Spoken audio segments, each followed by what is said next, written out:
Yes, we're going through tough times and we are all aware of this. And this year's theme is, as part of this year's theme, we will evaluate and assess together why we should take the ethical values as a guide and what is the star that guides us.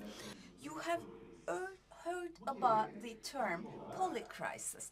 This expression first uh, emerged at COP27 in November 2022 and then Davos the following January.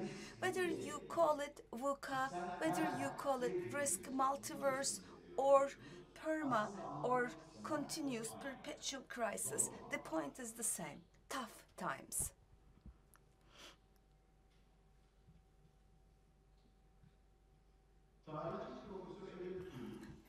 Historian Professor Adam Tooze concludes in his monthly corner in the Financial Times, said, "Welcome to the world of polycrisis." And he wrote,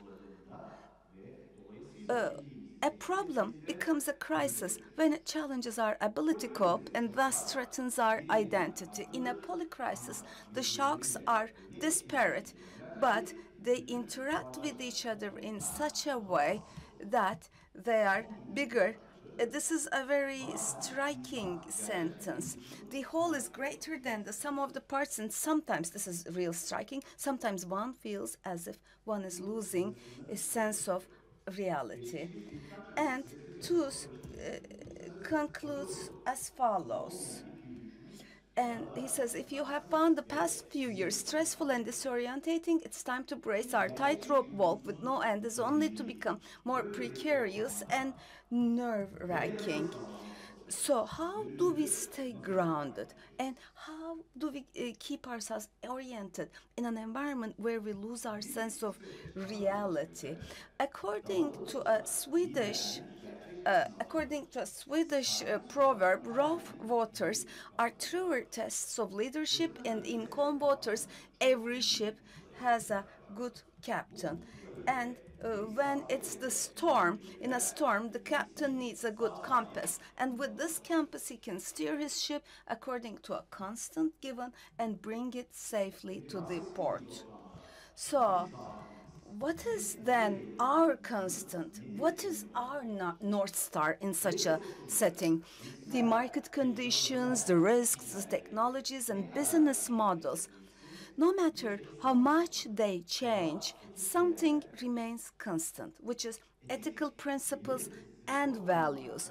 Ethics acts as a North Star to guide our decision making in uncertain times. And ethics is not just a set of rules, it is the compass that keeps businesses on the right path even when the destination seems uncertain.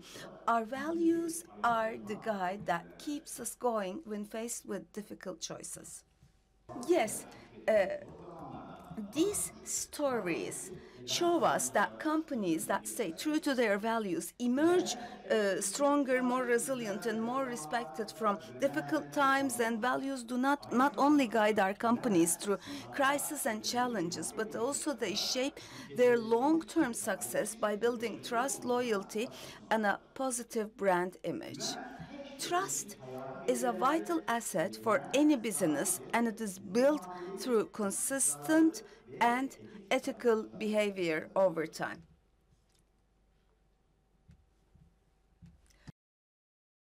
Ve genç yeteneklerin giderek kurumsal sorumluluk bilincinin arttığı bir In dünyada a world where consumers and young talent are more aware of corporate responsibility, ethics can also provide a competitive advantage. And David Cummings says, corporate culture is the only sustainable competitive advantage that is completely within the control of the entrepreneur. So, dear stakeholders, as we navigate this complex and risky world, let ethics be the guiding star for us.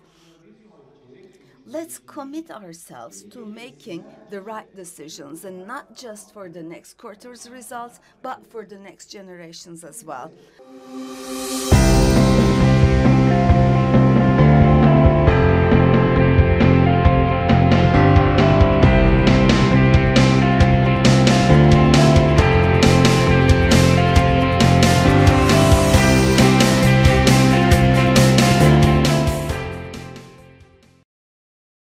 Today we have our panel is a topic that is very close to my heart because, as our chair also indicated, that we need ethics and integrity as a compass to guide us in whatever we do, because sometimes legal systems or laws or whatever they have in the country, they may have certain shortcomings, or they don't. They may be not working very well, or they may be enough, but it may still not be enough for us to find the right answer on whatever we are doing. So at those times, we need a compass, and that compass needs to be guided by ethics and integrity.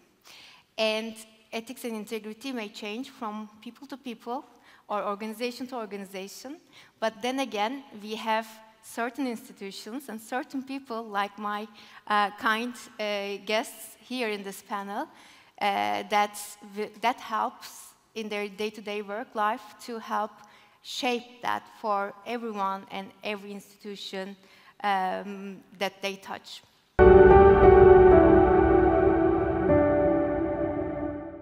Sure. So as I said, our integrity due diligence standards are very, very robust. And in fact, they don't cover just an immediate client, but also any important party in a project. That would include a co-financier, an engineering contractor, even a supplier. And in fact, we expect our clients to have vetted those counterparties before coming to us so as to avoid any unpleasant surprises. Now, broadly speaking, there are 4 main areas that we look at when we conduct integrity due diligence. So, starting with our client, we would look at their corporate governance and compliance standards as a whole. And we would expect them to have appropriate compliance and risk management standards and systems in place. Now, what does appropriate mean? Well, that will depend on the client and industry in which they operate. So, for example, if a client is heavily reliant on government contracts, that will represent high risk from the corruption standpoint, and we would expect them to have very robust anti-corruption, anti-bribery policies in place, very robust gifts and entertainment policy, trainings that are embedded in all of these, and a very strong tone from the top. So the second area we would look at is any involvement in criminal proceedings, investigations, lawsuits, sanctions, money laundering, terrorist financing, human rights abuses. And if there is any of that present, it doesn't necessarily mean that the project will not go through. There could be potential mitigants. For example, the lawsuit was finished without any penalties that were imposed. But overall, we will be asking a lot of questions, and the attitude of the client is very important in that context. So, you know, if a client is very cagey, defensive, doesn't even understand why we are asking those questions, that will not be well received. Rather, a much better attitude really is to be transparent and honest with us. And what we would expect to see from the client is for them to recognize that there have been some wrongdoings in the past, they've turned a new leaf, and here are all the new things that they're doing so as to ensure that those don't happen in the future. A third area we look at is political exposure and government dealings. So we would look at whether any key executives or shareholders are politically exposed persons, meaning that they themselves or their family members have held a public office. We would also look at any political donations. So if a company has donated money to a politician, that would be a red flag for obvious conflict of interest reasons. By way of example, we recently considered a project with a company in which the mayor of a city held 20% shareholding stake through his wife, and that was a no-go. Now, 20% is obviously a large stake, and one may wonder what would make us comfortable, and obviously it depends. But I would say it would really have to be a de minimis stake of around 1% for us to even consider engaging in that kind of transaction. And again, it's because of potential conflicts of interest. And the final area we focus on is ultimate beneficial ownership. So we would want to ascertain ultimate beneficial ownership down to 10, 5, even 1% shareholding. We're also very concerned about potential tax evasions, and we have a dedicated team that looks at cross-border structures. So for example, if we have an investment in a company that's based in Turkey, but the ultimate beneficial owner is in another country, we would want to understand why that's the case. Now, if on top of that, you even have interposed jurisdictions in between, that will make us even more concerned, and we would want to understand the economic reasoning behind that structure. And sometimes, as a result of our involvement, the client will simplify the structure. And we have a very robust so-called domiciliation policy, which is available on our website, and which talks about our approach towards third jurisdictions and cross-border structures. So I will pause there.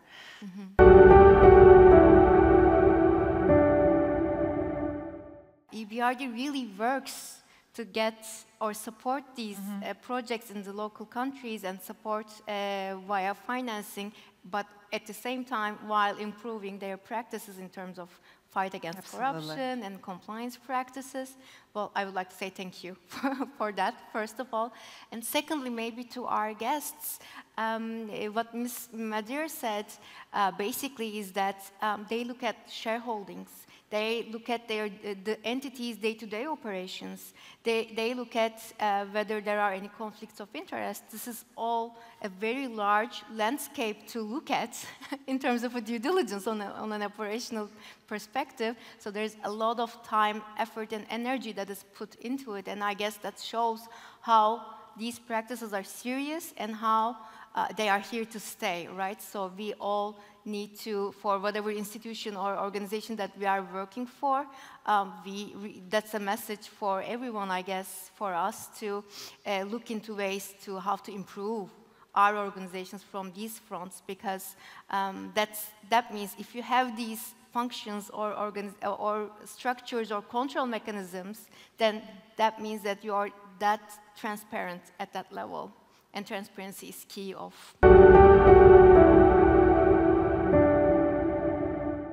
We see the role of the private sector very central to that. There are a lot of multi-stakeholder engagements when it comes to combating corruption, but collective action really puts the private sector at the heart of it. One element is, of course, to raise awareness of business integrity and good practices when it comes to ethics and compliance. But there's also an element of self-regulation that comes to it.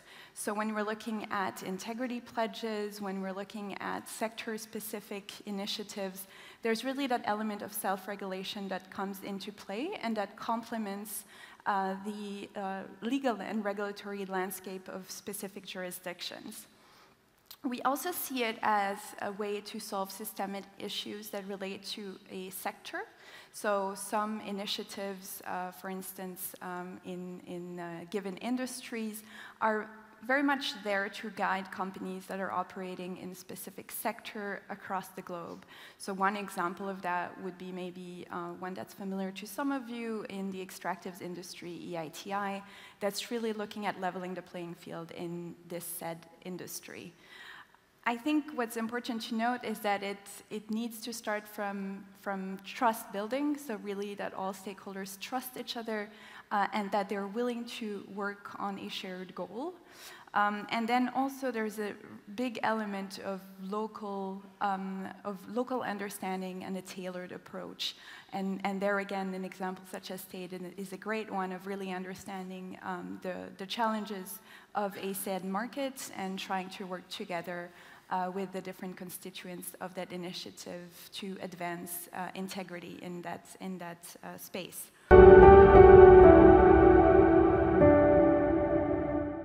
Also, what size of company? So maybe another element that's interesting for some of the small and medium enterprises in the room is that it can also be a way to fast-track your compliance journey.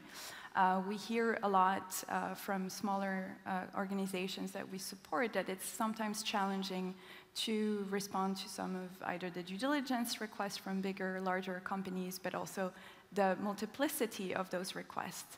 And there are certain initiatives that are really there to help them along the journey, to prioritize, to understand what is needed. So once the awareness has been raised,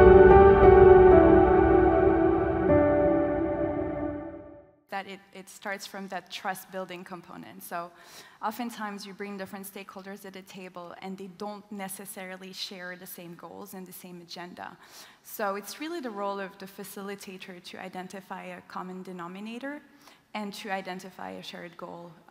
And so that takes time.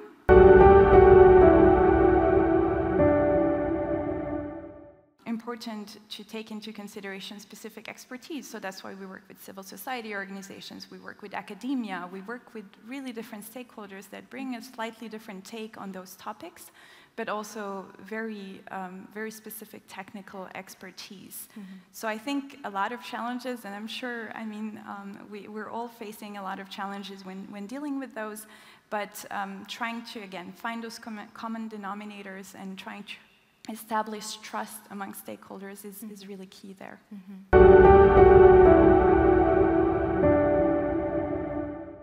It's not like EBRD takes the decision to invest in a project and then that's it, no. Right? It's a lifetime. Well, during the term of the investment. Yeah. The monitoring is always there. Yes. Yes. That's nice to know.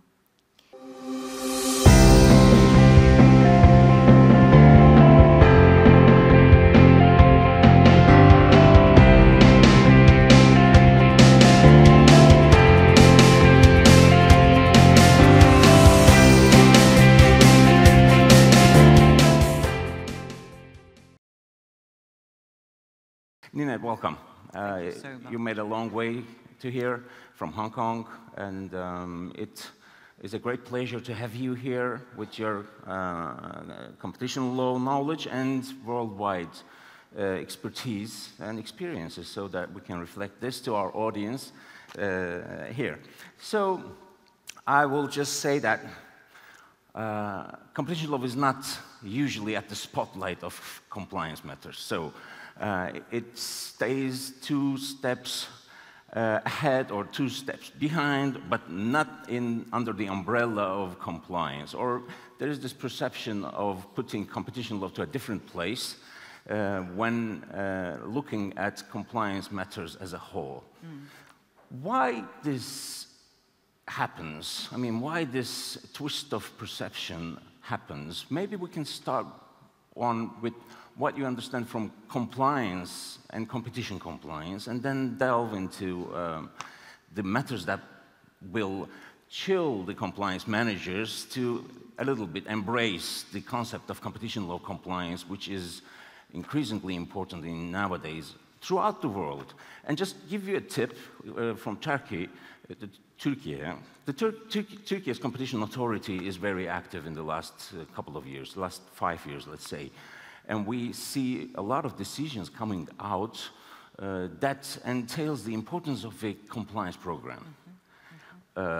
We see decisions where employees clumsily act during competition authority visits, and these are all reflected to competition authority decisions. And then one asks this question, I mean, what happens to that company? I mean, this is a big company, and don't they have a compliance program? Don't they have rules? But that might not be the case. Mm-hmm. So, Ninette, welcome again. And it's, I'm giving the tour to you, but my question is that what is compliance and what is competition compliance? How do you perceive these two? Sure. Well, first of all, thank you so much, Fevzi, for the kind invitation, and my thanks also to the conference organized for the event. It's wonderful to have quite a wide audience here.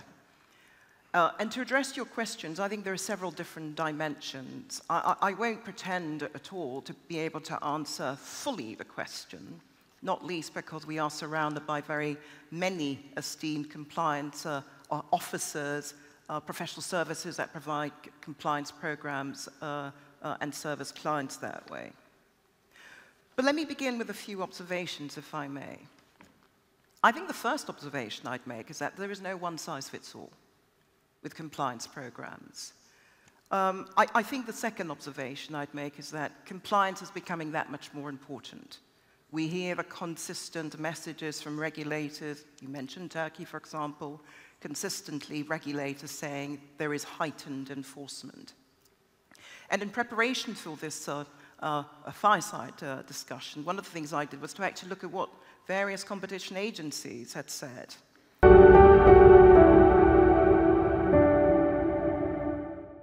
I think thirdly and critically, which I think is relatively new in the past few years, is that compliance, whether it's antitrust compliance, whether it's compliance around corruption issues, bribery issues, whether it's compliance around data issues, what is clear is that corporates today are being required by their shareholders, by society, to ensure that they are good corporate citizens. See this as part of the wider focus on governance, the G in ESG. And so I think for companies, it's just the ethical thing to do. Of course, companies are being incentivized because of the increased levels of fines, the increased in sanctions, and the heightened scrutiny. But fundamentally, it is the thing to do, and we're seeing this right across different disciplines. So I see antitrust, frankly, as just one part and parcel component of a company's overall drive to ensure a compliant culture that employees comply with competition rules, as well as all other rules that are mandated by a government, by an authority.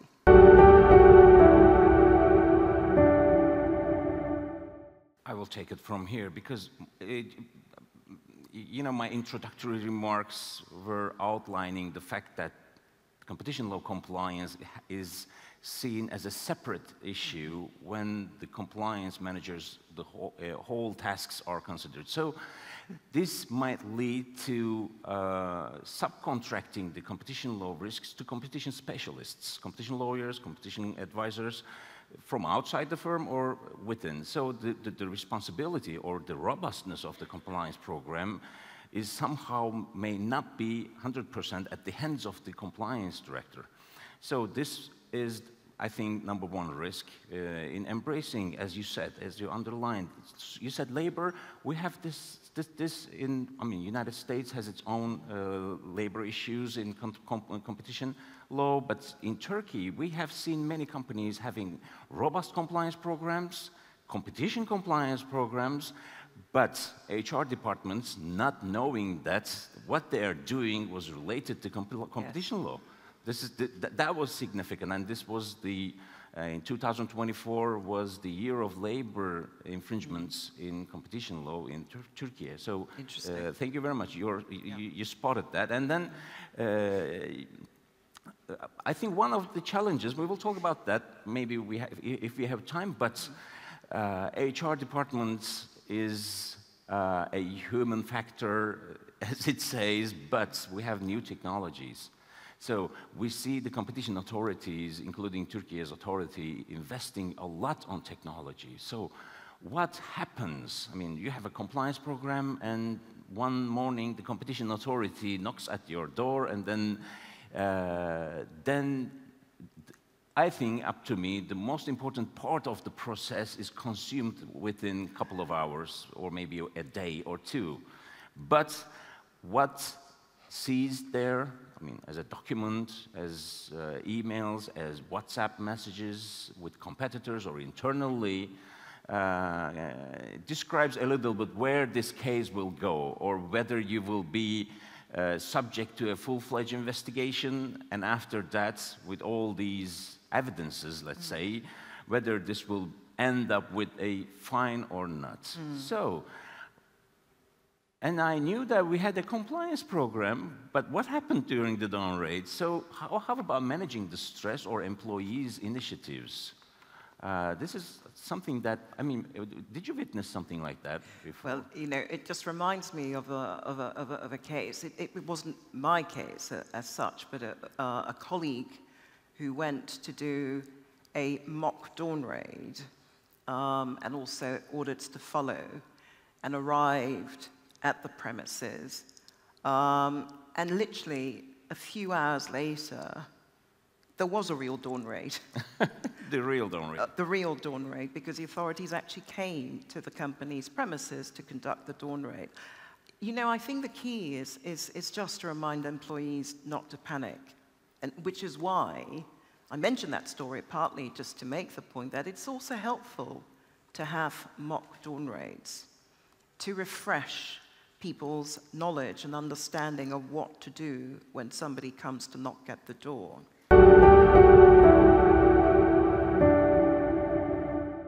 What information is being produced. An authority won't thank you for not being fully transparent, but I think your client as well won't thank you for going to see the authority if you do not have sufficient evidence to make the case and to ensure that you can get a reduction of a penalty or immunity, which is what a company would really want. Excellent. A couple of weeks ago, I see that we have a couple of minutes before just we go to the wrap-up. I've been in a meeting 2-3 weeks ago with Maria Jasper, the head of cartel in the EU Commission, with a few circle of, from the business associations. So his remarkable conclusion on this WhatsApp deletion case, you remember that there has been a huge fine imposed on a company whose employee deleted a WhatsApp message during the dawn raid. She said, I don't care about the message. I don't care about the content, whether it is illegal or not. I care about how the company suffered to help me to reload this message. And then I have seen this, businesses, just give me the fair opportunity to recognize your compliance program. So it's up to us to convince the authorities that we have a robust and honest compliance program. So to wrap up, we have plenty of compliance managers here. What will be your key advices and what will be their key takeaway from this? Also another very good question. I think one of the keys that I've seen in my 20+ years of experience working with corporates is that compliance is a living mechanism. It's living in terms of the rules, the policies you have in place, and it's living because risks do change over time. The extent to which a regulator is focusing on a particular issue does change over time. And so it's important to ensure that your program that you have in place really is fit for purpose. That means, I think, regularly conducting spot checks, internal reviews, sending emails to employees, checking up on them, ensuring that there is that tone from the top, and the company is actually ensuring that the employees are being transparent. I think the last thing I would mention, of course there are many, many other things, but the last point I'd mention, because I'm conscious of time, it's important that we as compliance professionals remain open to the business. Open in the sense that they can come to us, they can come to you with any issue, and that you work with the employee that has done some wrongdoing to ensure that the company is fully compliant, because the interests will be different. The employee and also the companies. Obviously, your primary responsibility is to the corporation, is to the company, but it's important that you have an open and transparent culture that will enable employees to come forward as well, to raise issues, even if there isn't a direct wrongdoing, but to raise issues that they can come and discuss with you. So these are just a few thoughts that I would offer in conclusion.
We talked about profit, or you can say money, and ethics. And would you have a company where there is no company? Can you talk about business ethics when there is no company? Now I have these crazy questions in my mind. And I'm sure many people have been bothered by these questions in the past, so we can't solve such an important issue in 40 minutes. But the presence of the company was to generate maximum profit for the stakeholders, and we had that in corporate governance. And then global companies, I think 2 decades ago, the definition of the existence, the reason of existence of the company in corporate governance. They said, wait a second, this profiting is great, but you need to serve your customers well. You need to invest in your employees, and you need to do ethical business with your suppliers, and you need to contribute to the society you're living in. And number 5, it's in the 5th priority, in the long term, you need to generate money for your investors, for your shareholders. So look at where it has evolved. I think this is a serious transformation. I'm sure we are going to talk about ESG, and investor philosophy's evolution will also be discussed, investor ethics, that is. So is there a dilemma? Is there a conflict between ethics and profit? Would there be a synergy there? Would one mean sacrificing the other or dispensing of the other? This is what we will discuss in this panel.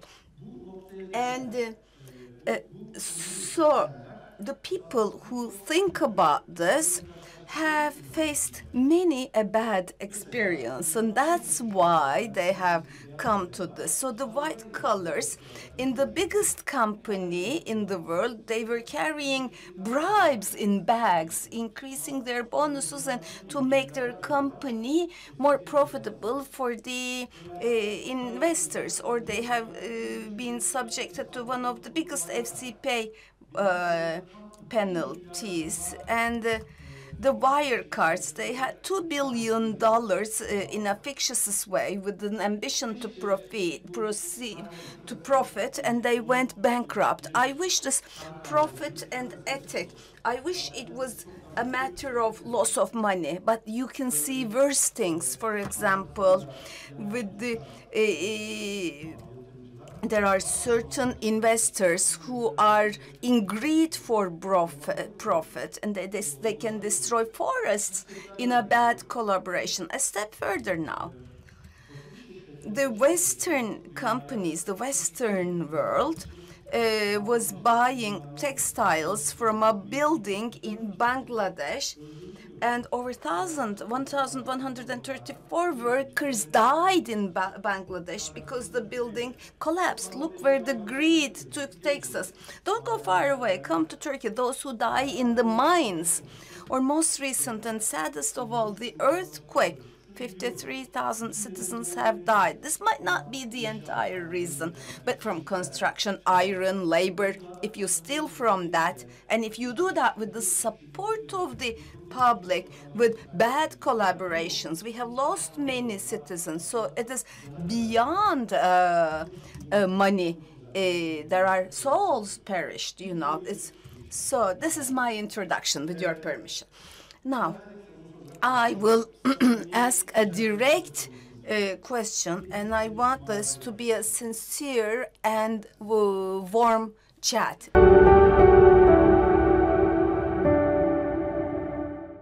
Where are you as the management? When the company is founded on paper, it doesn't say this company is ethical. It is built by law, according whichever law, whichever jurisdiction is determining you, whichever country you are in. It is those rules, those laws that you need to comply with. So being ethical, to begin with, it begins with the founding partners, and then them and the management board, the board of directors, and the employees who are in managerial contact, their contact and their communication and their stances determine this. You know, companies are institutions, but we are individuals, and there are personal companies, individual-owned companies. So as a company on your own, as your own person, you can also display and demonstrate ethical behavior. And because they are legal persons, the entities and institutions, they are no different from an individual company. So whoever is running it, whoever is carrying out activities, whoever is generating profitability, whoever is growing it, it has to do with them, human beings. So those individuals, if they have that ethical perception, if they have those human stance, and if you're choosing them, preferring them in your recruitment, employment, and if you're training them that way, then you do create anyway a culture of ethics. So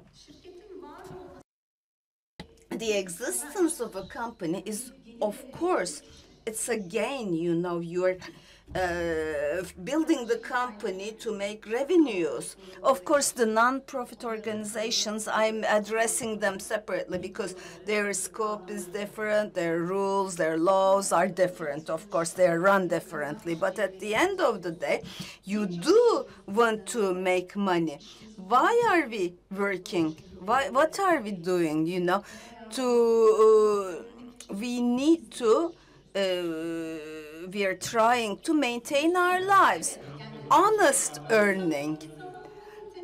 Honest, you know, what makes us a human being? Good, ethical, moral human beings. At the end of the day, we are responsible for ourselves. So with this definition, all our colleagues, all our stakeholders, if we share the same thoughts and if we meet at a common thinking platform, then we are running and directing and steering that company together to be ethical.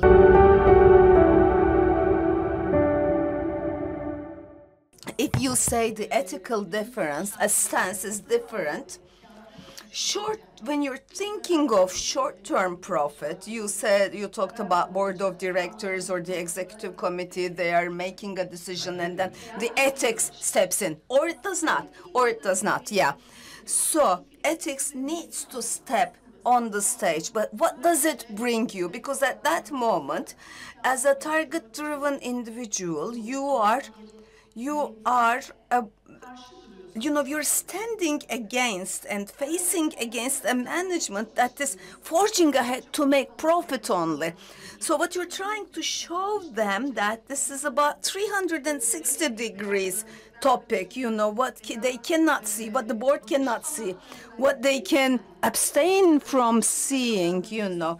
This remains outside their point of view. You are showing them those risks. You tell them, you make this investment, you're right, 6 months later you will profit by X amount, but these are the risks that you're taking, and if you do take those risks, these are the threats, these are the things that you could lose. So it's going to be a bit of a philosophical, but this intellectual structure, this way of thinking, you shouldn't think of it as ethics only. Why do we have internal control? Why do we have internal audits? You know, the processes, you know, the decision-making mechanisms, you ensure their buy-in, so you make their decision-making platform clean in order to ensure that they can make the right decisions.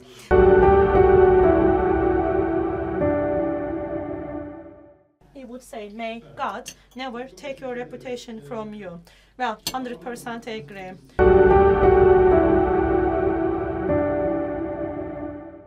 There are so many examples. This is not our personal opinion. So we don't need to choose between these two. If you achieve an optimum equilibrium, this is what is feasible, what the stakeholders are asking for, or the market balances. But more important than everything, long-term actions and long-term values shall be invested in. Innovative. If there is no innovation, ethics in the long term is rather difficult. You need to do something de novo. I need to underline that. We need to have innovative companies, and I think that's going to be the solution. Mantesh, 3 great pass or ball, he said, you said, together we're stronger. If you know me very well. I always make a reference to Pink Floyd because everyone sings, but what they do is something else. So, united we stand, divided we fall.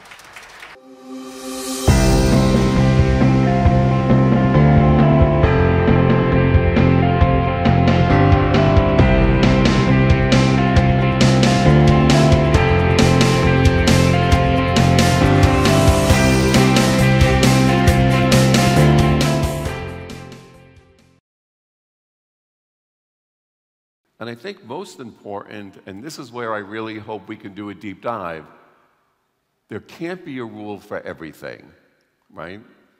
And who wants to work for a company where there's a rule for everything? That doesn't sound like so much fun. So what do we do? What guides us when we face an ethical dilemma and an obvious solution is not at hand? What are the forces that can act upon our behavior that can move us in the right or wrong way when it comes to making an ethical decision? Because I think if we're not careful, risk can sneak up on us. And there's a great book, and Umut and I are going to write an article, so I'll list all these books, called The Behavioral Code. The author is a law professor and a social psychologist, and what he says is, we way overrate how ethical we are.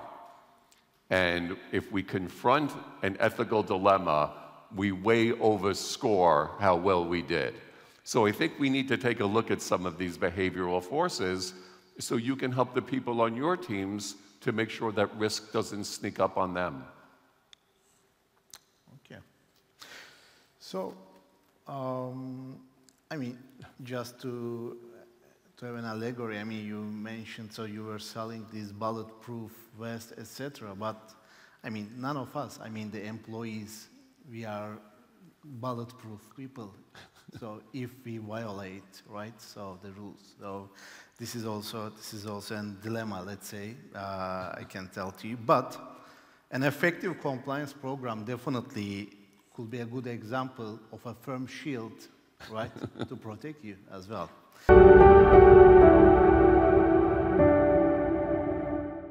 So why you didn't call and ask for a counseling, for a support from someone, I mean, from your company? So what was the greatest influence in your decision not to take this help? It sounds so easy. why didn't you just pick up the phone? How many companies here have, I have to just see, have speak-up lines or helplines? Okay, that's great. So let's talk about why I didn't pick up the phone.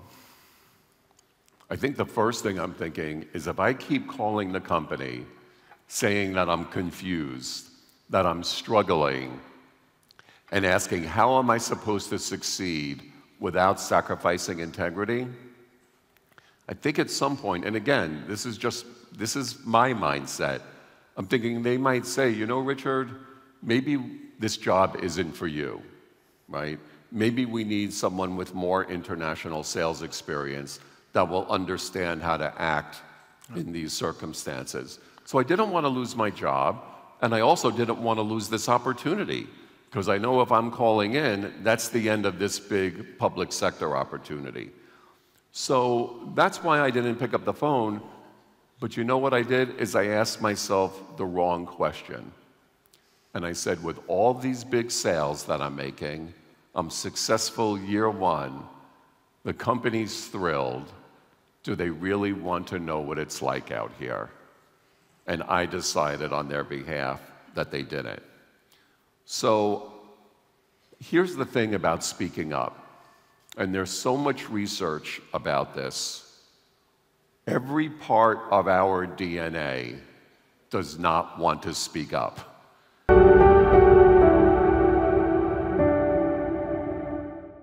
Definitely, very valid point. I mean, the ethics ambassadors, well, that was actually maybe 10 years ago how I started my compliance career as well. So, and it makes the compliance, ethics and compliance function makes you really visible in the organization. So as you said, people might be more comfortable to speak to the peers, okay? So, and some more trustable people can convey them to the right people to speak their emotions or their concerns. So because they all may not be definitely fully skilled or fully competent to give a response, but they may be a facilitator for them. So this is definitely how it works. That's a great point. The compliance ambassadors are a lot less scarier than the compliance team. Exactly. And they're a lot more relatable. And yeah, I mean, and even though we all say that we have an open door policy, you come to me, see me, etc. So we are one person, two people, five people. So how many people will see us physically? It's impossible. And by the way, we survived a COVID period. All the doors were closed. Yeah. We were only connected virtually. So it doesn't matter. So having the people in your organization going to the roots, going to the inside, okay, this is a very, very effective way, definitely. And every day we make multiple decisions, so some of them quickly taken, some of them not considered the midterm, long-term results.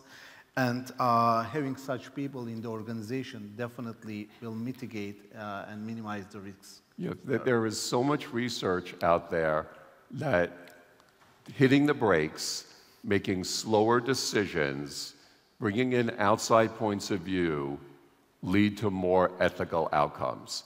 It doesn't mean you have to delay something forever, but slower decisions, asking the opinion of others, drives ethical outcomes. Great.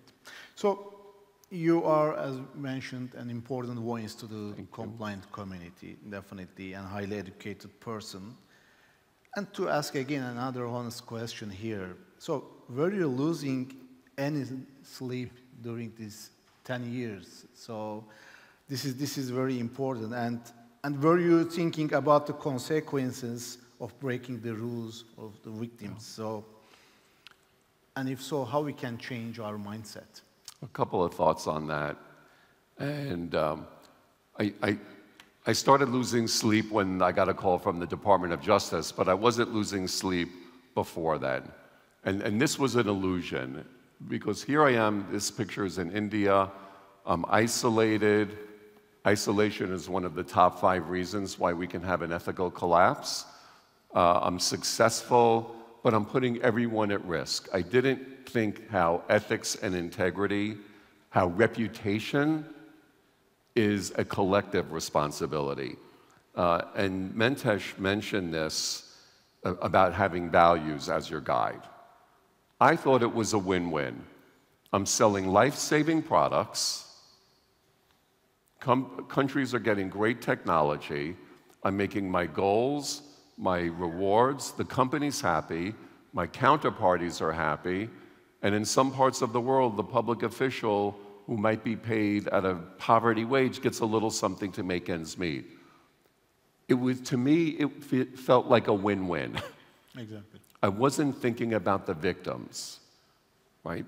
And you know, Vanessa, she was at the International Anti-Corruption Conference in Lithuania. I was there a few months ago.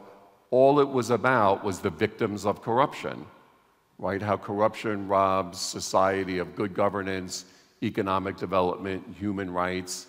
I wasn't thinking about the ethical consequences of my conduct, right? I wasn't thinking about society, the communities that I was serving, and most regretfully, I wasn't thinking about my own health, family, liberty, and welfare.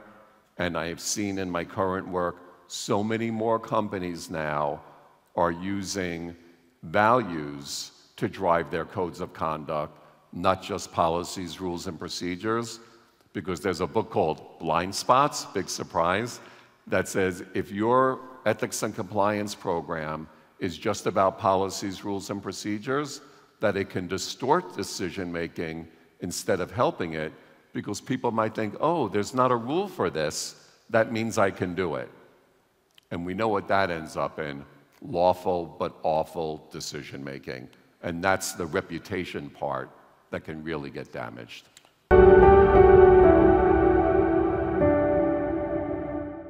There's a big leadership disconnect. So senior level managers think that they have a great culture and a great organization 2.5 times more than people in the middle who think that the culture is not so great. And when you go to the front lines of operations, people think the culture is even worse, right? So be careful about, again, who we're talking to, who we're listening to. Those middle-level managers and frontline managers might not think that things are as good as top-line managers. Are you talking to them? And watch out for Gen Z, okay? Of this survey data, Gen Zers, and I'm not exactly sure how that's defined other than knowing that I'm not a Gen Zer, but they are 2.5 times more likely to violate or circumvent a policy, rule, or procedure. And they are 2.5 times more likely to have already engaged in misconduct. Now, we're still trying to figure out why Gen Zers, because I think instinctively we wouldn't think that that's what they're doing, but this data is troubling. So look out and try to get your younger people involved. Let them know more about why of compliance, why you have these policies, rules, and procedures, so they don't necessarily view them as just roadblocks and slowing them down. Get them involved in understanding the why you have these rules, that they're there to protect them.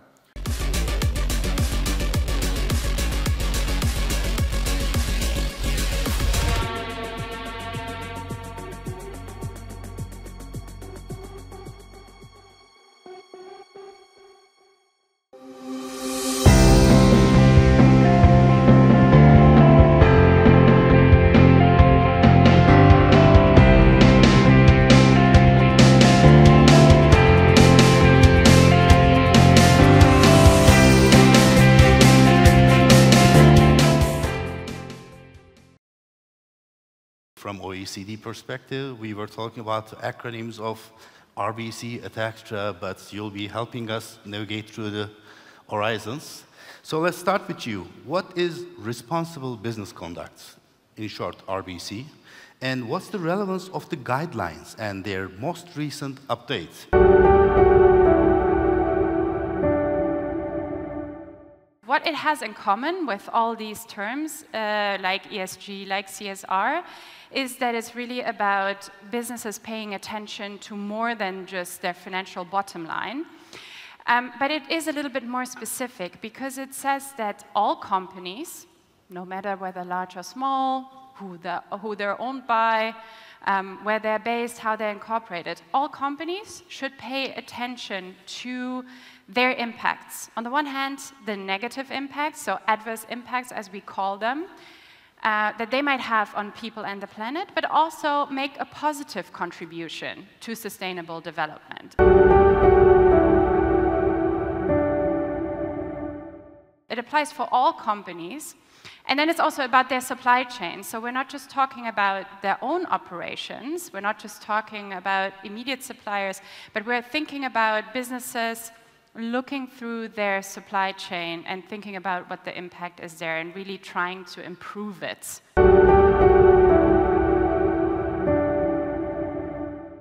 OECD has been providing us the most comprehensive guidelines, which is also, in a way, created the foundation for EU's or other countries' related legislations as well. So it's an important part, and OECD has been a great help. And the companies who have already been into your guidelines and the standards are easily adapting to the new versions of the legislation that are coming up in different countries.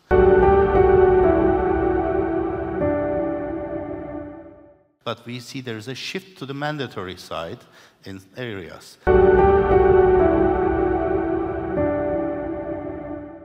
But here I want to go to Thierry for his structure, because Denmark has been creating a very interesting arena and platform for this area, because they've been quite successful, but until now, in the absence of hard legislation, your companies has been thriving with this area.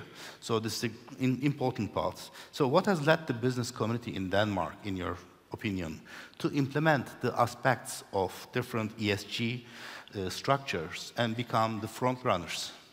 Please enlighten us. Thank you, Eribe, and thank you for the invitation, and good afternoon to everyone. Thank you for the invitation. I feel honored because I'm probably the least qualified person in the room to be talking about ESG or RBC, but thank you very much. I'm happy to give you a layman's sort of perspective on it from Denmark. And as you were saying yourself, this is not an area where we have had we have seen hard legislation introduced in Denmark, unlike what you might expect, because Denmark is, I think, widely considered sort of a front runner when it comes to sustainability, and Danish companies often feature sort of prominently on lists of sustainability. So what is it that has driven them to take on these considerations? Well, again, these are just my views, but generally speaking, I think in Denmark there is very overall, but there's a culture of sustainability that goes back decades that has really seeped into society and also seeped into to companies. So that's sort of a very general backdrop. We see companies also, when you think of the Danish business community, you typically think of companies within renewables, within water treatment, you know, a lot to deal with the issues we're talking about here. And Danish companies have, I think, because of this history of this culture of sustainability, often seen this less as a challenge and more as a platform for innovation. So Danish companies have taken it on board and innovated on the basis of sustainability considerations. Then Danish companies are typically SMEs, and they're fairly small, so they're part of ecosystems, and they cannot go out into the world and do things on their own. So there's a lot of dissemination of information. They inspire one another when they work together. They're typically very dependent on one another. So one company takes on considerations or starts evolving and is successful doing it, and it will inspire others to follow suit. You have to remember Denmark is a small and very open economy, so a very, very large proportion of the business community is very internationalized. So they're also very open and see what's going on in the world. They're inspired, so they would typically also see where things are more advanced, where legislation is coming into place, or where there's a demand, etc. So that will affect them clearly. I will come back to it maybe a little bit later, but there's also a tradition in Denmark of public-private collaboration that you don't see many places. And I can give some concrete example later on. But that has also, that combined with a political culture in Denmark that is very, it's collaborative, and you see it's based on compromise. So even if we have changing governments, everything is based on political parties working together. So issues like the welfare state, issues like sustainability, for instance, will typically not change over time. There might be they will tweak things, but the overall tendency that sustainability, for instance, is hugely important and something we favor in Denmark will never change. So companies also, it's easier for them to take it on and to comply with it because they're not waiting for the next elections. They know that this will not go away. And then one final thing that is maybe unique to Denmark, or maybe not unique, but quite unique in Northern Europe, is that we have something called enterprise foundations. Enterprise foundations, as the name suggests, are foundations that wholly or control companies, if you will. Many of the largest Danish companies are foundations. We're talking Carlsberg, Lego, Maersk, Novo Nordisk, companies you might know. They're actually controlled by foundations that have philanthropic purposes, ultimately. So that will also affect the way a business is run.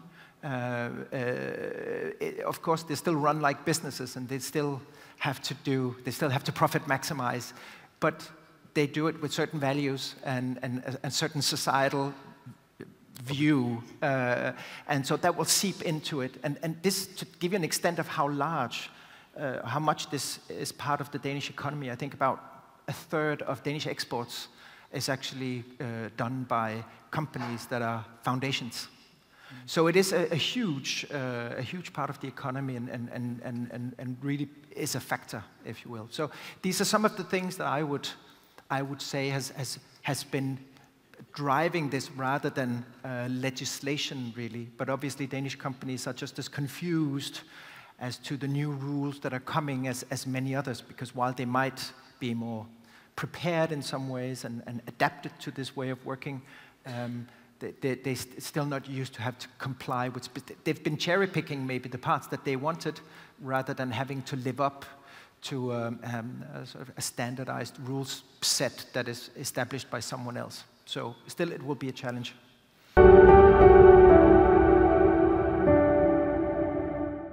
If one company tries to do something and the others don't, then it won't pay off. Obviously, everybody has to have some profit and the style and the rules of structure. So it's like a value chain transforming itself voluntarily. But on the other side, it's a weird, as I mentioned, history in time, because we'll be expecting to see the transposition of CSRD, CSDDD, green claims directives, etc., all into your national obligatory rule structure as well.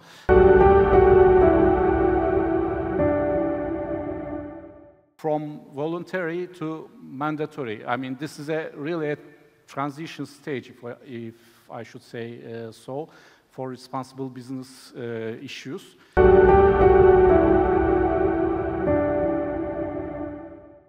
Now there are more and more binding rules, like international directives, acts, etc., that the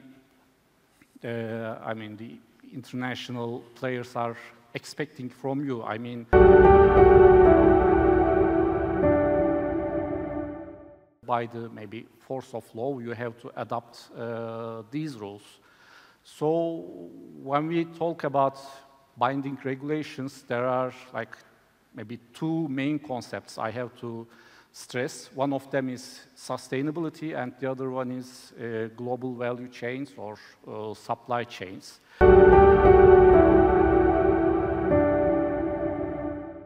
Higher standards for them to obey, and this is not only for the companies themselves. I mean, they are now responsible from their supply chains, from their value chains as well, that they don't have the luxury to say, oh, I don't know what was happening with my supplier, etc.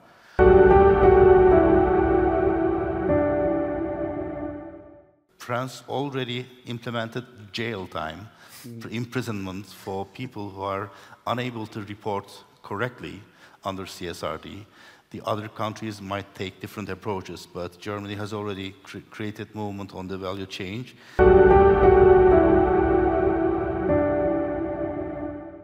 And then one thing that kind of follows from this is really prioritization. So in the context of the company, it's important to think about what are the issues that are most relevant, the risks that are most pressing, most likely, and the ones that we can do something about and should be doing something about. So prioritization.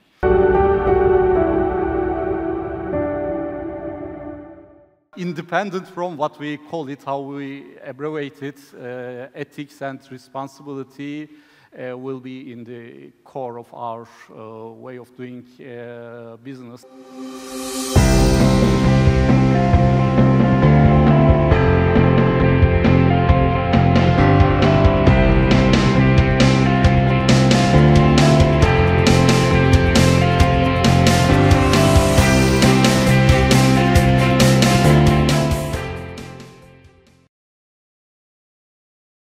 G20 is the official dialogue platform between the business community and G20 countries. Through a long and democratic process of collaboration, G20 proposed initiatives and public policies to G20.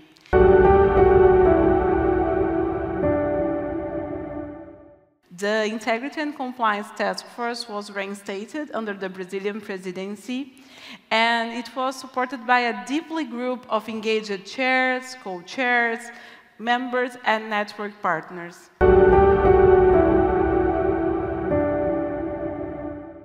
As we look at the evolving landscape of compliance and integrity, it is also important to think about how government would face these challenges. The B20 Compliance and Integrity Task Force has shared its recommendations with G20, and those was showing that the need for robust solutions for these pressing issues. Could you please also walk us through the key recommendations made by the task force, and how do these recommendations directly address to these challenges or trends?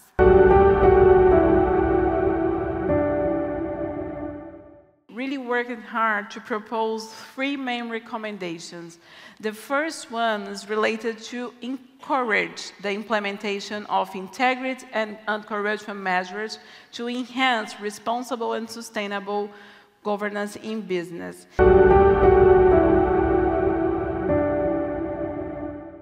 Going to the next recommendation, during the last editions of B20, the task force has promoted this and stimulates the collective action as a way to foster integrity within the companies. But this year, we decided to focus on the engagement of the public sector on that, stimulating collective action, engaging the public sector and value chain to uphold integrity.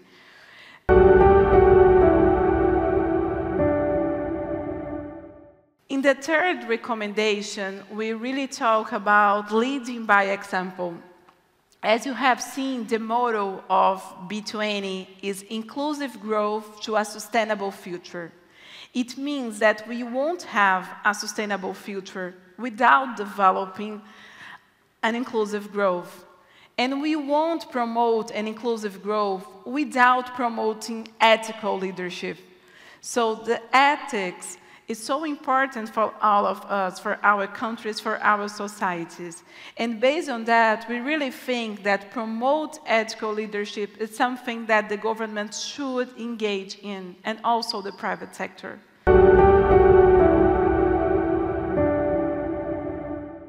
Here in in Turkey, we also have a great example of second recommendation, promoting collective action. TEID has been leading the way by stimulating collective action and bringing together stakeholders from civil society and private sector to improve ethical standards and build a culture of integrity. This cooperation actually truly reflects the B20's call for collective action. By engaging key players from across industries, TEID amplifies the influence of individual efforts and ensures that ethical business practices are not just an isolated effort, but a shared responsibility across industries. Yes, and building on Oslin points, TEID is for sure a prime example of how collective action can drive integrity. Your success here, this event here, represents how we can shape a better future for our society and worldwide.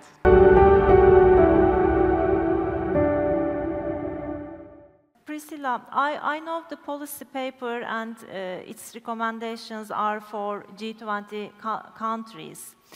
But it is clear from these recommendations that the business community plays a key role in building a future based on integrity and compliance, especially with recommendation 3, which focuses on ethical leadership. Businesses, of course, are not just the drivers of economic growth, but also important contributors to creating a more transparent, inclusive, and responsible environment or economy.